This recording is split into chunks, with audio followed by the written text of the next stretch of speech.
Emotionally কিভাবে graph করা যায়? ভালো কাজ হবে না, কারণ সে মানুষ, তার ইমোশন আছে, বিশ্বাস আছে, ধর্ম আছে, কালচার আছে। তাই ইমোশনের সাথে অনলাইন না হলে সে কিনবে না। এদেশের মানুষের ইমোশনের সাথে কানেক্ট করতে টেলিটর হয়ে গেল গ্রামীণ ফোন। লোগোতে বাঘের চামড়া দিয়ে ওয়ার্কসম হয়ে গেল বাঙালি।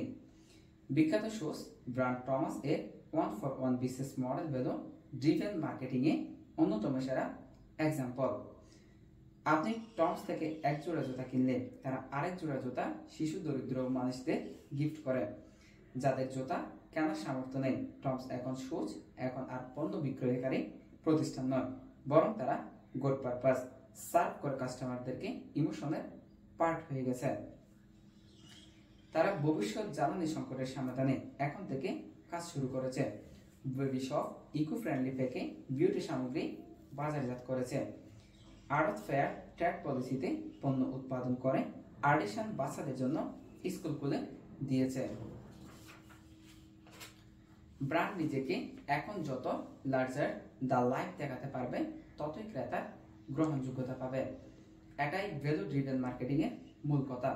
Fourth generation marketing.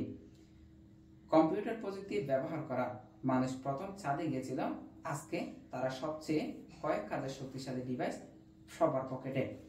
Apple expensive পরিচালনাকারী computer সেকেন্ডে 4000 ক্যালকুলেশন প্রসেস করতে পারত, আর আপনার পকেটে থাকা mobile phone 1 billion data process করতে পারে। 1996 সাল পর্যন্ত সুপার কম্পিউটার শুধু গভর্নমেন্টের ব্যবহার করার অ্যাক্সেস ছিল। আস্ত রুম দরকার হতো একটি কম্পিউটার অপারেট করার জন্য, আর এখন ইন্টারনেট অফ থিঙ্কিং আসছে। আপনার গাড়ি নিজেই বলে আপনার গ্যাস লাগবে।